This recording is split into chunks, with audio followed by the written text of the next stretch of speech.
O diabo não age deliberadamente e nem executa seus planos diabólicos, pois é sujeito à soberania de Deus.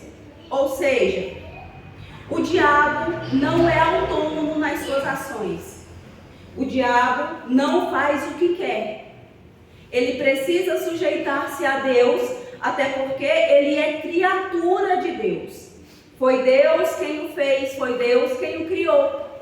E antes que ele se rebelasse contra Deus, ele era um ser que servia a Deus, na sua glória, na majestade. Então, a gente tem uma impressão, quando a gente fala de batalha espiritual, que existe uma guerra e que essa guerra, todos os dias, ela se renova, que não é uma mentira, né? Ainda mais quando se trata das nossas vidas particulares. Mas, quando se trata de uma forma, além de nós, na nossa individualidade, nós precisamos compreender isso, que o diabo, ele é sujeito a Deus. Ele não pode resistir ao poderio de Deus. Porque o nosso Deus é soberano e é superior a ele. Portanto, quando nós nos depararmos com algum tipo de guerra, entendendo que já estamos em uma grande batalha, nós precisamos entrar consciente de que precisamos estar revestidos de todo o poder de Deus, mas que também o diabo já é derrotado. Não por nós, mas por Jesus na cruz. Glória a Deus. Então o diabo não é autônomo, ele não faz o que ele quer. Ele precisa sujeitar-se a Deus. Prova disso, coloca aí para nós. Vamos ler a Bíblia hoje, irmãos. Jó capítulo 1, e eu sei que você conhece, mas vamos relembrar. Jó capítulo 1, versículo 12. Nós vamos ler para compreendermos sobre o poderio de Deus, que é superior aos desejos malignos de Satanás. Jó capítulo 1, versículo 12. Diz assim, olha: E disse o Senhor a Satanás: Eis que tudo quanto ele tem está na tua mão. Na tua mão, Satanás. Somente contra ele não estendas a tua mão. E Satanás saiu da presença do Senhor. Ou seja, coloca aí para nós também o capítulo 2 de Jó e o versículo 6. E vindo 2:6. E disse o Senhor a Satanás novamente: Eis que ele está na tua mão, porém guarda a sua vida, ou não toque na sua vida. Ou seja, no texto, o Senhor está limitando a ação de Satanás. E não foi assim só no tempo de Jó. É assim também nos nossos dias.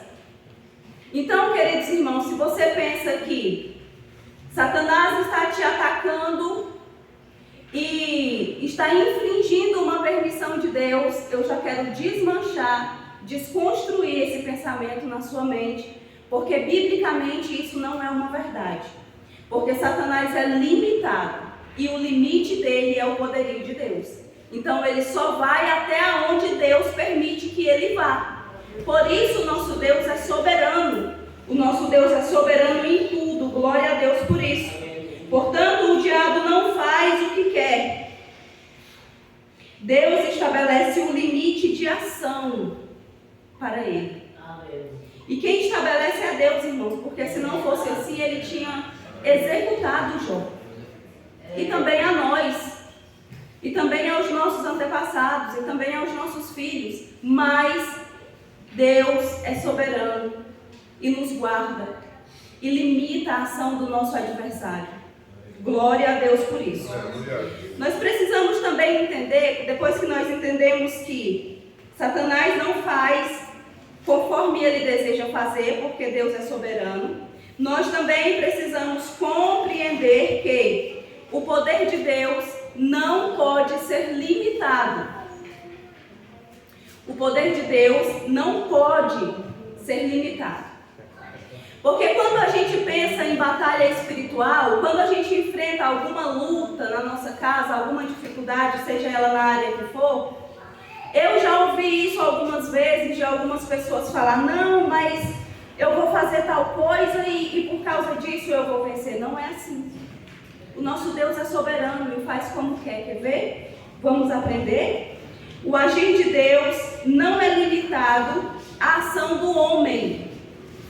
Olha, o agir de Deus não é limitado à nossa ação. Isso quer dizer que quando você ouvir, ou se você dissesse, não vai dizer mais, Deus só age se eu orar. Observe, irmão, eu estou dizendo que o poder de Deus não pode ser limitado.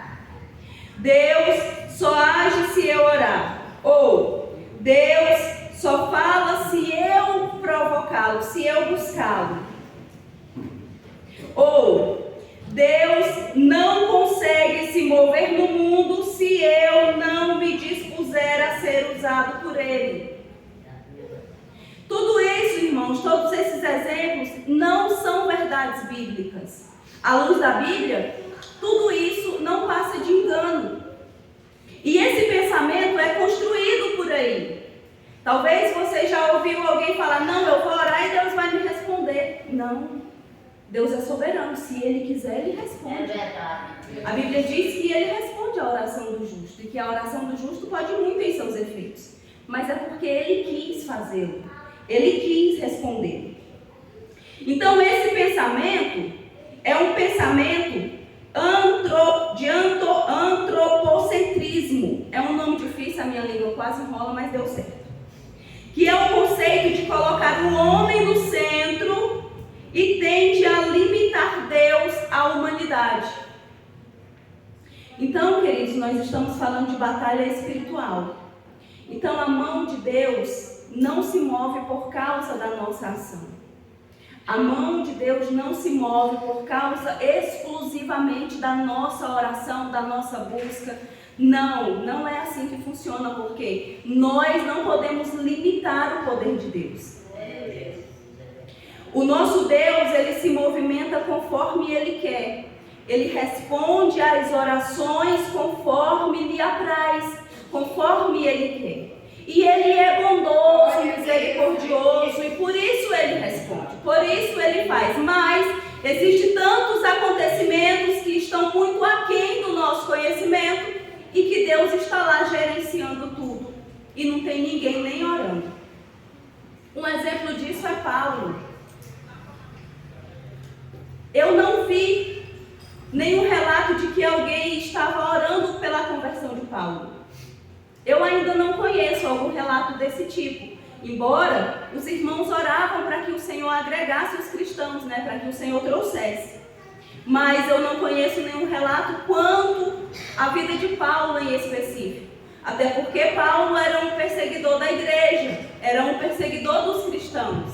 E quando Jesus se encontrou com ele, alguém até não quis ir ter com ele. Exatamente por causa do seu comportamento. Então, o próprio Deus foi lá, Jesus apareceu para ele e ele converteu-se. E quem estava orando? E quem estava pedindo? E quem humanamente interviu pela conversão de Paulo?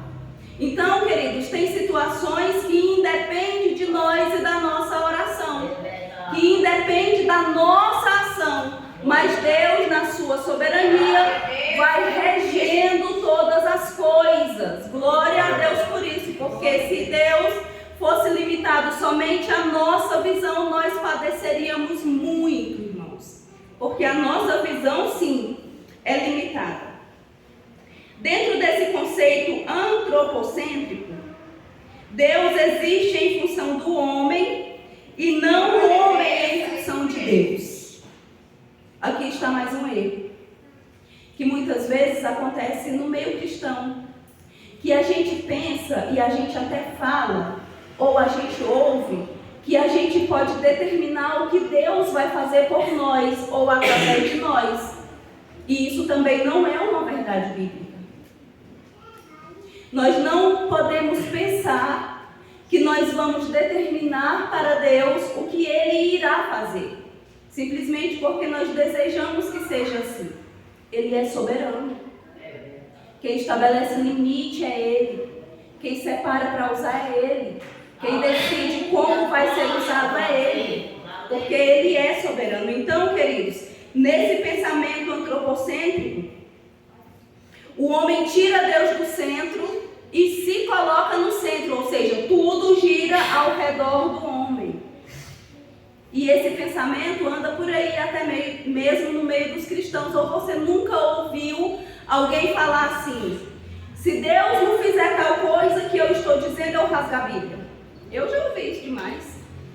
E Deus tem a obrigação de fazer? Não tem, irmãos. Deus é soberano, Deus faz o que Ele quer fazer. Então, as coisas que Deus faz não é por causa de nós, por causa daquilo que nós gostaríamos que acontecesse, mas é por causa da sua soberania e por causa que Ele sabe como fazer. Nessa perspectiva, Deus fica impotente sem a participação humana. Ou seja, quando alguém pensa e acredita assim, que Deus só faz, que Deus só reage conforme a minha ação, o homem está falando que Deus é impotente sem a ação dele, sem a participação humana. Vocês estão me compreendendo? Amém. Então, queridos, é um pensamento errado. Nós não podemos limitar o poder de Deus, porque é ilimitado.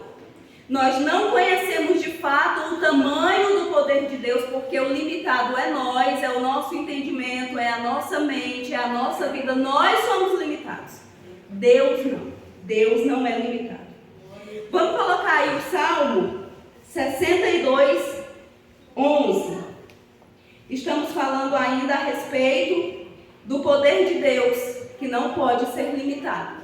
E o Salmo 62 diz assim: uma coisa disse Deus 2 vezes ao ouvir, que o poder pertence a quem? A Deus. Glória a Deus. Então o poder é dele, irmãos. Amém. Nós não temos poder em nós. É verdade. Diante de Deus, não. O poder é dele. Ele faz como quer. Ele não divide a glória dele com ninguém.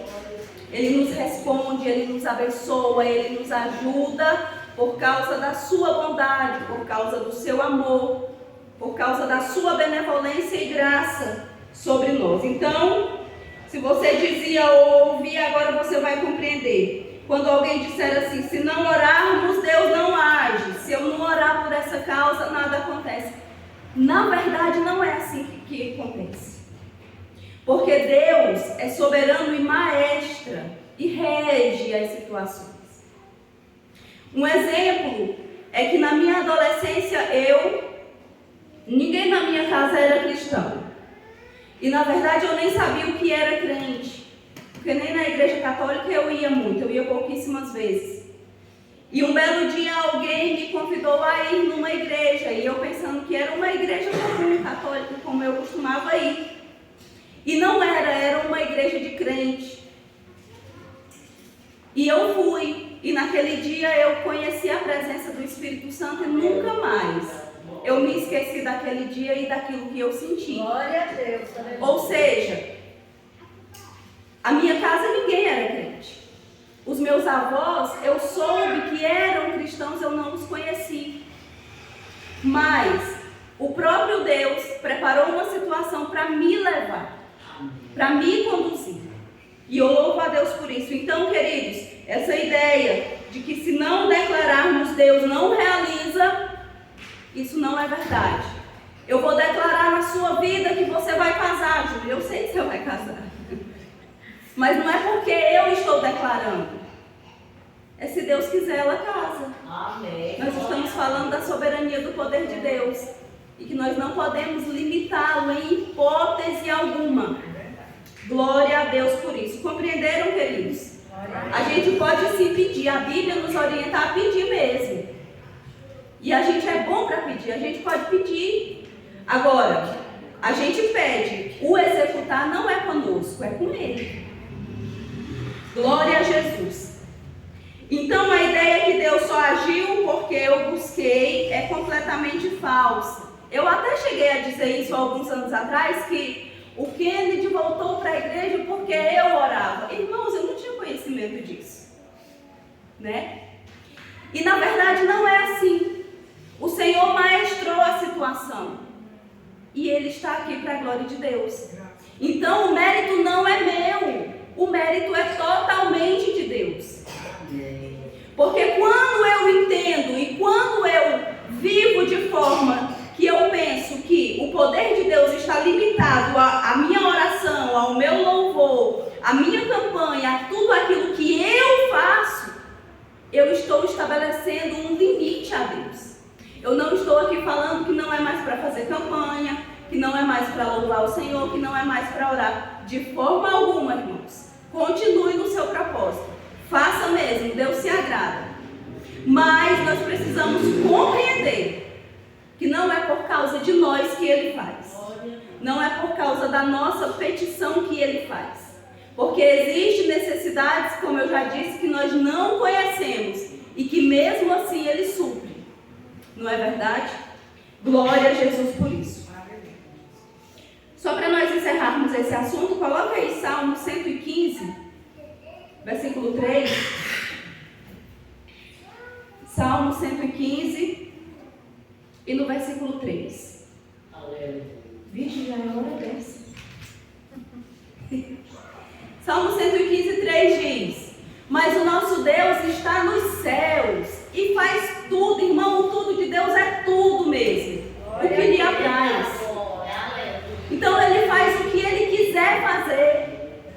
Ele não está nesse plano, limitado a esse plano terrestre. Ele está nos céus. E de lá Ele faz tudo do jeitinho que Ele quer. Mas do jeito que Ele quer. E é Ele quem dá vida, quem dá saúde, quem nos preserva, quem cuida de nós. Glória a Deus por isso. Então vocês entenderam, né? Que o diabo é limitado, mas Deus não. Glória a Jesus.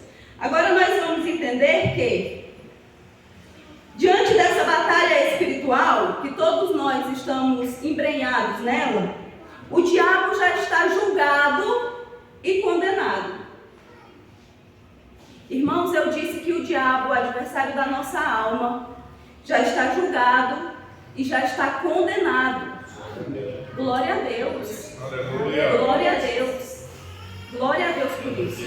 Vamos ler João, Evangelho de João, capítulo 16, versículo 11. João 16, 11 diz: Jesus estava dizendo a respeito de que o Espírito Santo viria e convenceria o homem. Fugiu. Do juízo, como é que é, pastor? Esqueci. Da justiça e do juízo, isso. E do juízo, porque o príncipe deste mundo já está julgado. Ou seja, o texto mostra que o príncipe desse mundo, que é o diabo, já está, ele não será julgado, ele já está julgado. Ou seja, a sentença dele já está decretada. Agora, diferente de nós não, irmãos.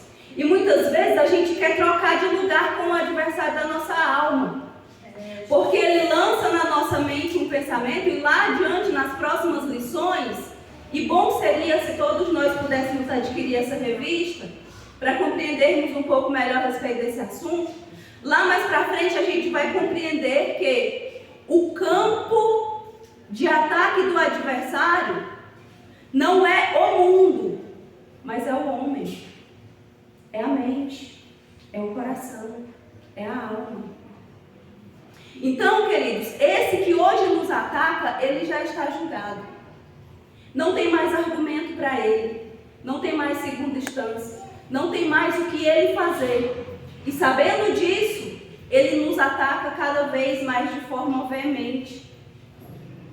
Mas, como eu já disse lá no início, a nossa vitória já está garantida pelo sangue de Jesus Cristo. Então, queridos, Deus não está batalhando contra o adversário. Aquela impressão de uma guerra que a gente imagina, ou talvez pode imaginar, de dois seres lutando, e no outro dia a luta continua e continua de forma braçal. Isso na verdade não está acontecendo, porque já foi decretado. A luta, a guerra já aconteceu e já foi decretado o fim dela. E o diabo já está julgado e já está condenado. E o Senhor já venceu a guerra, graças a Deus por isso. Entendemos até aqui? Glória a Deus. Oh, glória. Parece que lá na sala dos jovens é mais tranquilo. Mas vamos lá. Agora, queridos, eu vou falar um pouco de forma superficial a respeito da formação hierárquica do reino das trevas. E esse assunto está dentro da lição. Lição 1, que está ali no tópico 2 e 3. A formação hierárquica do reino das trevas. Quando a gente pensa em batalha espiritual, a gente ouve, a gente escuta tantas pessoas pregando sobre isso. Na nossa cabeça a gente forma uma imagem. E quando a gente começa a aprofundar um pouquinho mais no assunto, a gente precisa desconstruir algumas coisas que já foram construídas na nossa mente. Então, por isso, o assunto é tão vasto, irmãos. Tão vasto, tão vasto. Eu estava me preparando para vir para a igreja e pensando nesse assunto, pensando em tudo que li, em tudo que ouvi, e aí eu cheguei à conclusão de que hoje nós estamos aqui recebendo uma gotícula, não é nem a ponta do iceberg, é só uma gotícula do oceano desse assunto batalha espiritual, porque é um assunto muito vasto, é um assunto onde demanda tempo para que a gente possa compreender ele um pouquinho mais a fundo. Mas vamos lá. O reino espiritual é extremamente organizado. E eu desconfio que você já ouviu isso de alguém. O reino espiritual é extremamente organizado. É um reino estruturado sob princípios hierárquicos. E a ação demoníaca, nós não vamos falar a respeito dos anjos que não caíram hoje, porque não dá tempo. Mas a ação demoníaca é organizada por um sistema de território, ou seja, o mundo espiritual é territorial. Embora essa informação diverge por causa de alguns pensadores, eu quero ler com você um texto que está em Mateus capítulo 12, do versículo 27 ao 30. Mateus 12, 27 e 30. E se eu expulso os demônios por Beelzebu, por quem expulsam então os vossos filhos? Portanto, eles mesmos serão os vossos juízes. Mas, se eu expulso os demônios pelo Espírito de Deus, é consequentemente chegado a vós o reino de Deus. Ou, como pode alguém entrar em casa do homem valente e furtar os seus bens, se primeiro não manietar ou amarrar o valente, saqueando então a sua casa? Quem não é comigo é contra mim, e quem comigo não ajunta, espalha. Essa fala é uma fala de Jesus. Se você puder voltar um pouquinho o versículo anterior, isso, bem aí. Quem pode entrar na casa do homem valente e furtar os seus bens, se primeiro não amarrar aquele valente que já está na casa? Por isso aqui, que os estudiosos, não todos, mas os estudiosos entendem que o reino espiritual é um reino territorial.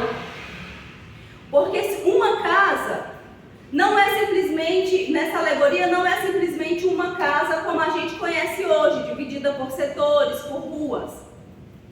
Isso também se trata a respeito de nações. E aí, na hierarquia espiritual, fala a respeito de dominadores de lugares. Então, Jesus estava explicando a respeito disso.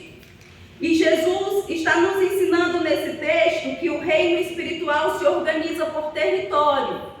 Ou seja, como pode um valente tomar uma região sem antes vencer aquele que já está lá? Isso é uma guerra, isso é uma batalha. E é uma batalha por um lugar, por isso é territorial. O reino espiritual se organiza por território e os demônios não se chocam em suas ações. Como nós já falamos lá no início, o reino espiritual é extremamente organizado e por isso os demônios não se chocam nas suas ações, porque existe o seu maioral e existe as classes inferiores. Existe uma hierarquia. E alguns anos atrás eu ouvi alguém falando a respeito de uma ação que acontece, eu não sei, porque eu não estava lá para me ver. Mas ele contou uma experiência que ouviu uma pessoa dizendo que tal entidade não fez aquilo que lhe foi ordenado e quando esta retornou, ela foi penalizada. Ou seja, existe hierarquia, existe autoridade nessa classe, né?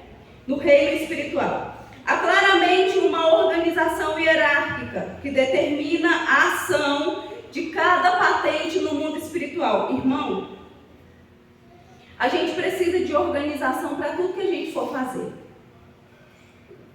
Olha só, o reino das trevas é um reino organizado. E aonde foi que eles aprenderam essa organização? Com o seu maioral. E aonde estava esse maioral? Estava com Deus soberano. Amém. Isso quer dizer que o nosso Deus também é organizado. E certamente de forma superior ao reino das trevas. Portanto, queridos, nós também precisamos ter organização em todas as áreas da nossa vida. Não só na igreja, mas em todas as áreas da nossa vida. Aqui na nossa igreja, nós temos uma hierarquia também. Nós temos o pastor, na ausência do pastor, os vices-pastores. Na ausência dos vices, ou depois dos vices, vem a liderança de departamento. Quando a gente precisa tratar algum assunto que a liderança não resolve, aí a gente vai subindo de patente. A liderança de departamento não resolve, a gente vai subindo até chegar no maioral. Se o pastor não puder resolver o assunto, aí ele encaminha para a sede, encaminha para outros maiorais. Então é isso, o reino das trevas é um reino organizado. E muitas vezes a gente pensa e a gente banaliza os ataques que nós sofremos ou as situações que nós vivemos, porque a gente pensa que o reino das trevas são, me desculpe a expressão, mas são cachorros vira-latas. E não é assim. Não é assim. Deus instituiu ao seu maioral uma autoridade. E Deus não reteve essa autoridade dele. Ele é príncipe, a Bíblia diz. Antes de ele ser expulso do céu, ele exercia uma autoridade.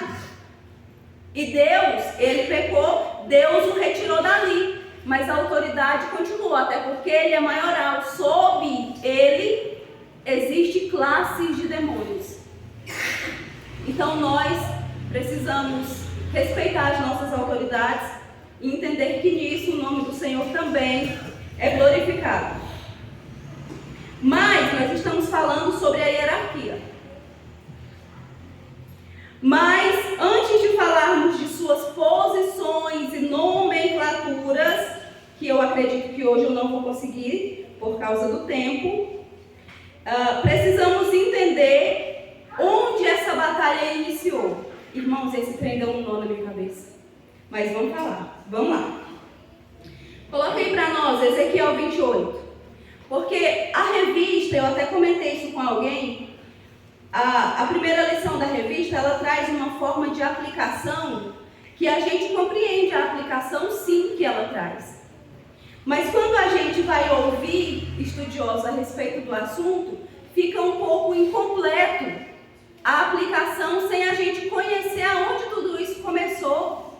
Aí gera inúmeras perguntas e é nesse sentido que nós vamos falar agora. Precisamos entender aonde essa batalha começou, essa batalha espiritual.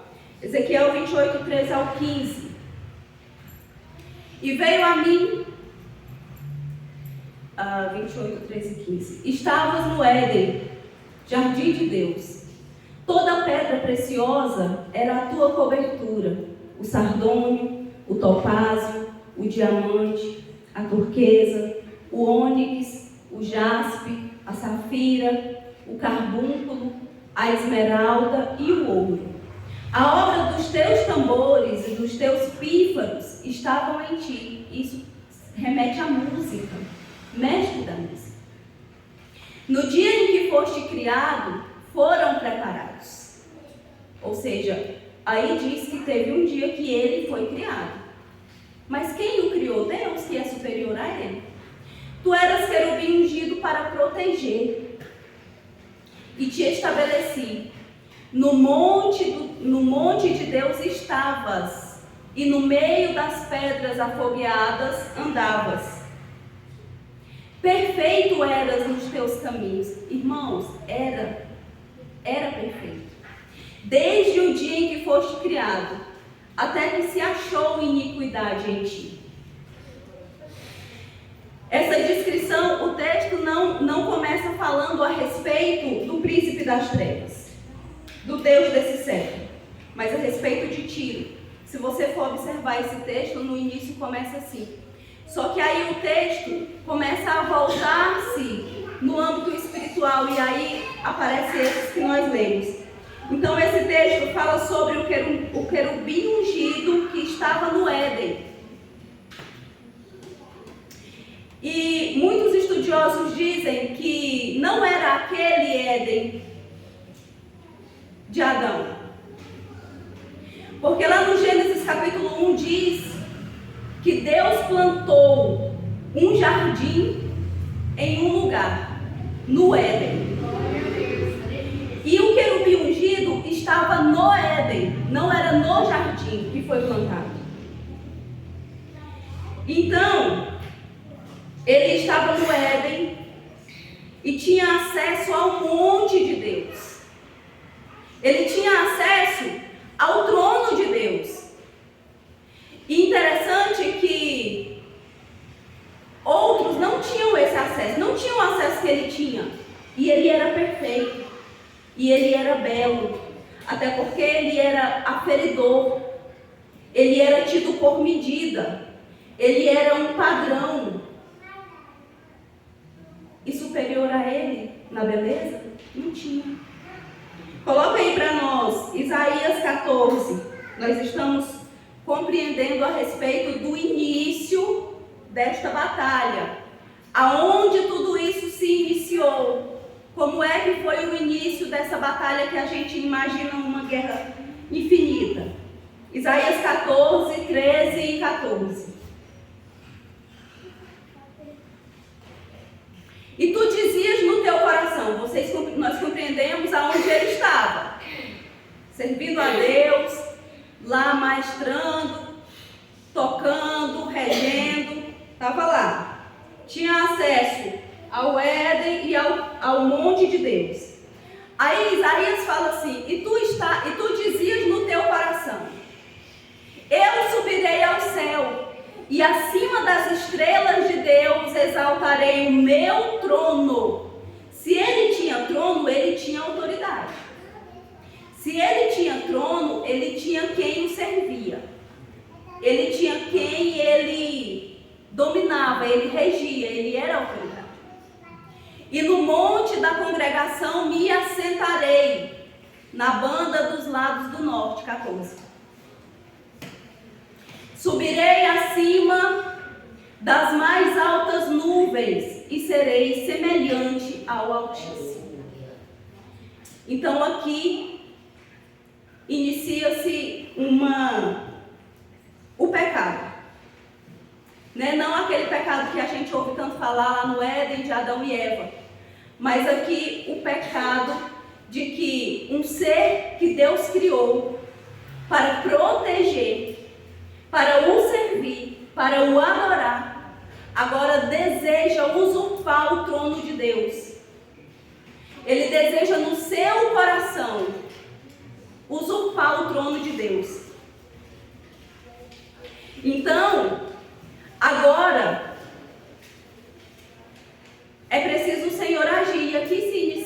tão ferrenha a batalha. Porque o Senhor não divide a sua glória com ninguém. Porque no trono de Deus, só Deus que se assenta. Irmãos, e quando a gente para pensar a respeito disso, eu sei que você já ouviu muito isso, mas para pensar por um momento, aonde ele estava, irmãos, é aonde a gente deseja estar. Ele estava lá, ele foi criado para estar ali, ele foi criado em perfeição. Mas ainda assim, ele cobiçou o que não era dele, ele orgulhou-se. Ainda assim, ele decidiu no seu coração infringir a autoridade de Deus. E ele descumpriu o princípio de autoridade. Tudo que ele não poderia fazer, ele fez. Que era descumprir esse princípio. Vamos caminhar para o fim? Apocalipse 12. Nós ainda estamos falando a respeito do início desta tão grande batalha. Apocalipse 12, 12, versículo 3 e 4. Agora ele pecou contra Deus. E aí,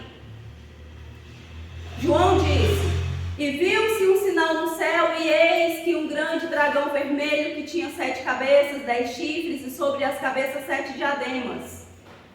E agora?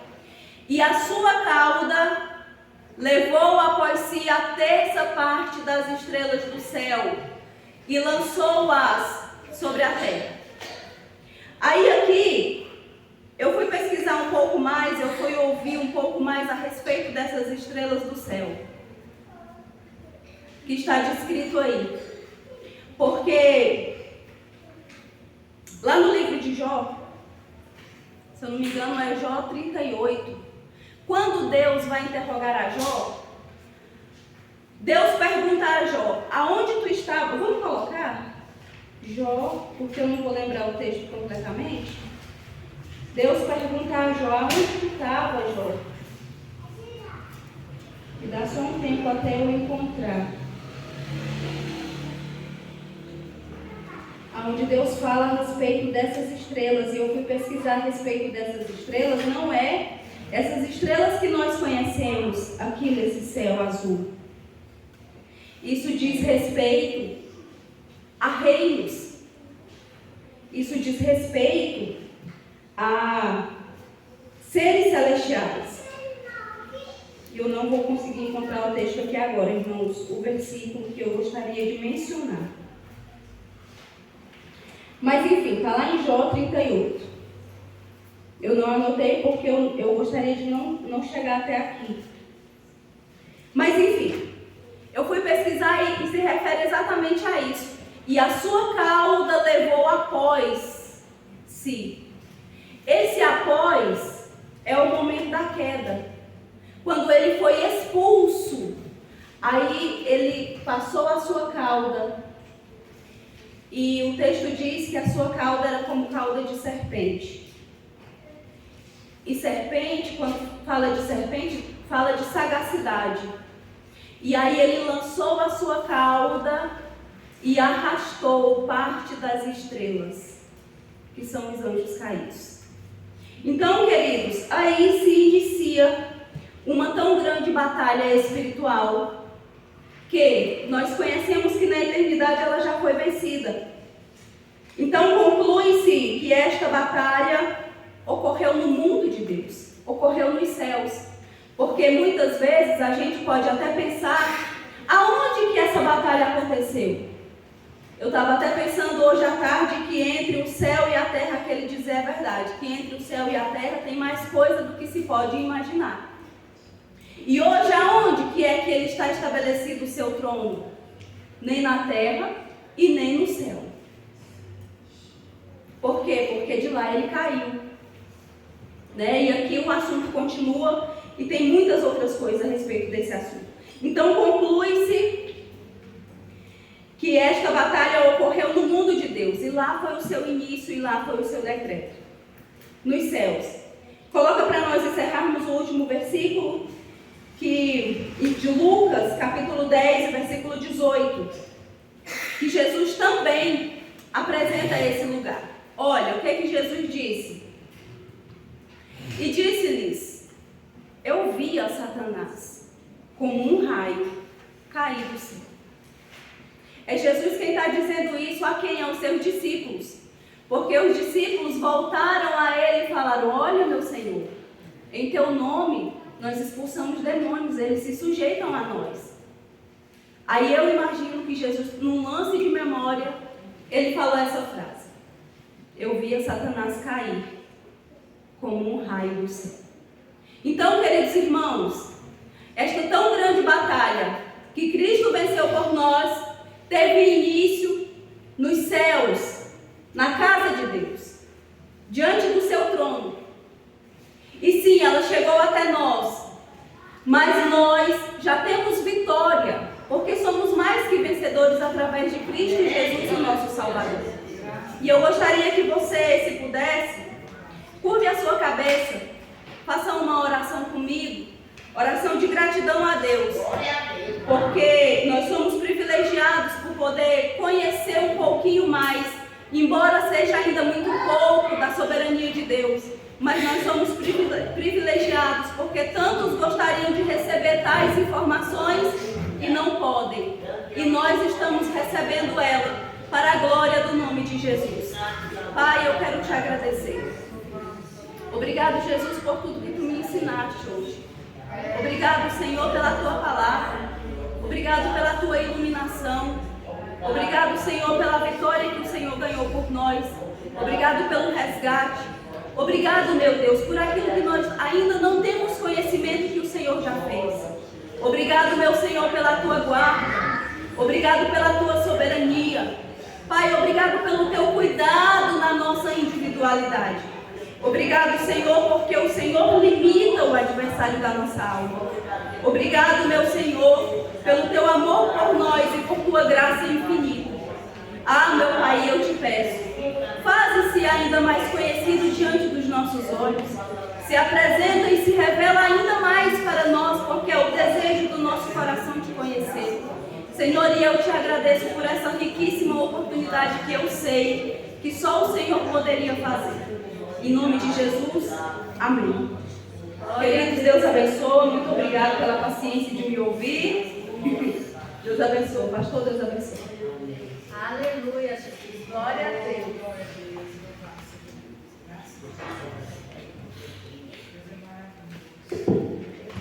Graças a Deus. Tem alguém que está com alguma dúvida?